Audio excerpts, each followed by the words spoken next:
Hi, I'm John Rowley. I'm a chartered town planner and I work at Lived In, and we have years of experience helping people like you to bring their projects, self-build and small development schemes to life. And I'm here today to talk about a little known planning route which is called Permission in Principle, or P.I.P. P.I.P. is a two-stage route to getting planning permission that was introduced to make it faster and simpler for small sites to get permission. It only focuses on land use, the amount and the location of development. And once you get a yes from the council, you then can move forward to the next stage, which is the technical details consent stage.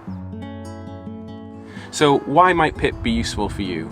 Well, if you are a small landowner, you've got a piece of land near a village, a paddock, a corner site, some infill plot, then getting permission in principle can be really useful because it gives you a way of establishing the principle of development on that site without having to put in all of the details that you would for a normal planning permission, which can be extremely detailed and costly. So it gives you a way of finding out if there's something there early on in the stage without having to risk that money and that time.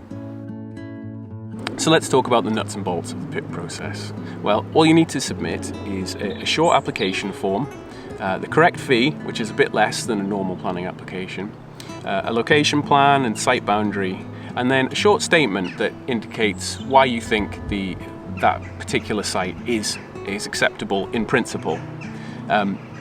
It's a short process. They only have 5 weeks to determine the application, so you should get something from the council really quickly to find out whether anything can happen on your site. Once you get a yes from the planning authority, hopefully, you can move on to the next stage, which is the technical details consent stage. Now, this is much more like your traditional full planning permission process. So you will have to provide the usual sorts of drawings, materials and drainage, ecology reports, things like that, depending on your site.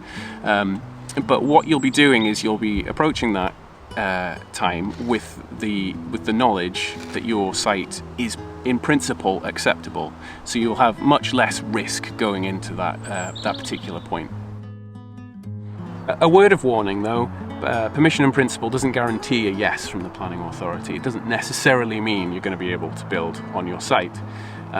If your site's, for example, in the green belt or in a national landscape or has some flooding or historic reasons, issues, it might mean that you don't get a yes. But what you will get is a yes or no up front without putting in all of that time and effort that you would have had to with a full normal planning permission.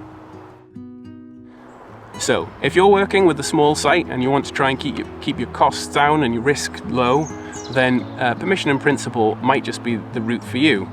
As with all these sorts of things, I think it's always worth speaking to an expert just to make sure that everything you have is robust and up to the job. And here at Lived In, we're experts on this stuff, so if you found this useful or you have any questions, please get in touch with us. We'd love to hear from you. The website is livedin.co.uk.